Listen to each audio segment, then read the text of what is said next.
Hi, my name is Michelle Swickard, and I'm going to be reading Chapter 3 of Addiction and Grace, Love and Spirituality and the Healing of Addictions by Gerald G. May, MD.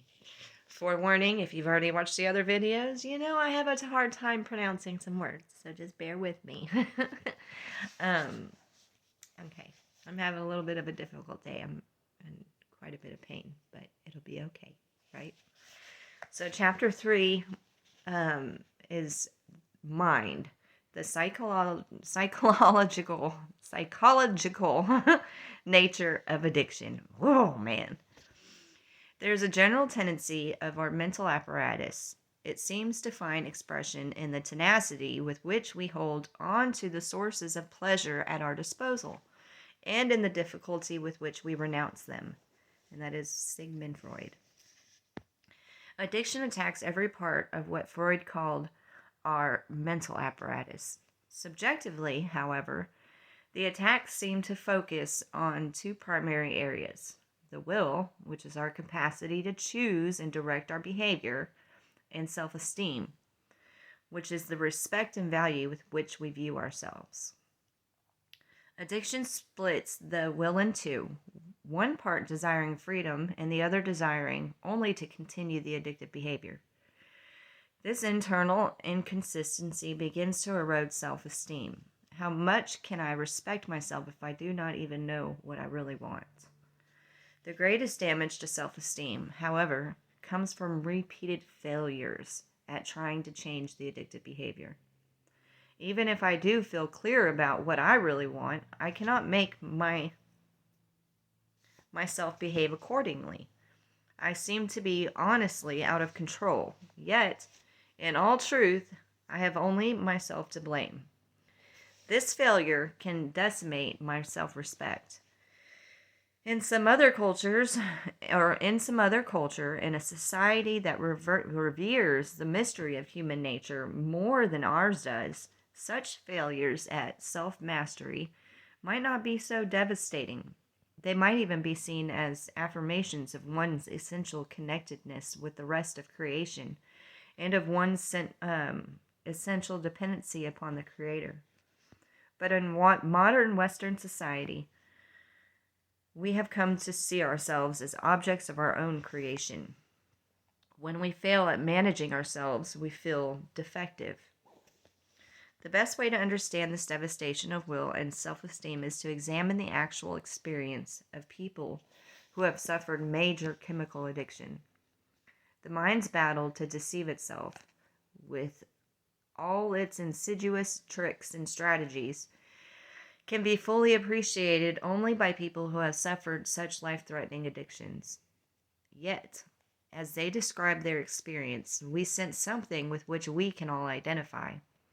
It is as if these severely addicted people have played out, on an extreme scale, a drama that all human beings experience more subtly and more covertly. Self-deception. As I discuss some of the mind's tricks occurring in major chemical addiction, remember that they all have a single purpose: to keep the addictive behavior going. Also note that they do not necessarily occur in the progressive order in which I present them. They overlap with one another and repeat themselves in a vicious cycle of self-deceit. We begin with the two most primitive and universal defense mechanisms described by Freudian psychology: denial and repression. Denial and repression.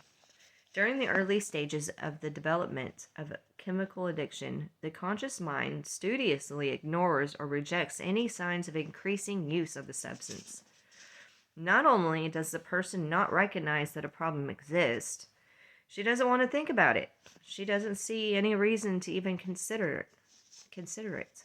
This is denial. Evidence for addiction may be perfectly obvious to other people, but it is as if the addicted person is either completely blind to it or always looking in another direction. As evidence mounts, however, the addicted person must use increasing psychological energy to keep the truth out of his awareness. This is the beginning of repression. Somewhere deep inside, the person now recognizes that addiction exists, but he keeps the knowledge unconscious. Not only does this take considerable energy, it also means that the person cannot be comfortable with himself. He must always keep his mind either occupied or dulled, so that no clear space opens within which the conscious realization might occur. Moments of peaceful openness and self-reflection, which may have seemed so pleasant in the past, are now actively avoided. Prayer, meditation, and simple times of quiet relaxation are either discontinued or filled with activities that will occupy attention. A therapist friend recently told me he had observed that addicted people can't meditate. I agree that chemically addicted people do indeed seem to have trouble settling down and being wakefully present. But I had also had to add, don't we all sometimes find it difficult to relax with ourselves? I know my own daily practice of prayer and meditation is not easy. One reason is that this practice opens my awareness to things about myself that I would rather not be conscious of. In many instances, these awarenesses have to do with my addictions. How attached I am to certain petty concerns and competitions. How worried I am about truly insignificant things. How important my selfish ego is to me. So I find myself resisting settling down to pray, or I fill my meditation time with images or music or words. Anything that will keep me from simply being present and awake before God. In major chemical addictions, times that once had this quality of open, relaxed presence now often become occasions for using the addictive drug. In a sinister but perfect irony, the drug becomes its own camouflage. Its effects cloud and alter awareness sufficiently to prevent realization of the person's addiction to it. This pattern of denial or repression breeds a sense of alienation from oneself. One will do almost anything to avoid being present to oneself. Next, one experiences a real fear of having nothing to do, a phobia, a boredom, a dread of being alone, with nothing to occupy one's attention. As with any phobia, the more one avoids such situations, the more terrifying they seem to become. If a hint of the truth of the addiction should find its way into awareness, either through an unguarded moment of self-reflection or because another person points it out, other mechanisms come into play. The addicted person will change the subject, reject it out of hand, or conveniently forget to pursue it. The denial and repression can continue for life. It is not at all unusual to hear aged alcoholics who have lost jobs, families, and homes, and who are now hospitalized with advanced cirrhosis of the liver, saying, "Hell no, I've never had any trouble with booze. I can take it or leave it." The next section is rationalization. Rationalization. Wherever denial and repression fail, the addicted person realizes some kind of problem exists. The realization calls forth a new defensive maneuver, which is to rationalize, to make excuses in an attempt to justify the addictive behavior. These rationalizations are not intentional lies. The person actually tries to convince herself that they are true. I need a drink because I feel depressed. I deserve a drink to celebrate. I have to have these pills to help me sleep. Life is too short. Why not enjoy it? The very occurrence of such rationalizations is irrefutable evidence that addiction is present. For if there were no addiction, there would be no reason to make excuses. The addicted person recognizes this at some level, and rationalizing actually increases his internal distress and self-alienation. Once again, growing discomfort becomes the occasion for increasing the addictive behavior. The chemical now becomes a tranquilizer for the psychic distress it itself is causing. Hiding is the next section. At some point, it becomes impossible to continue avoiding the truth. The addicted person knows full well that she has a real problem. Denial, repression, and rationalization do not necessarily stop. They simply fail to keep the truth hidden. The mechanisms continue and take on even more unrealistic proportions.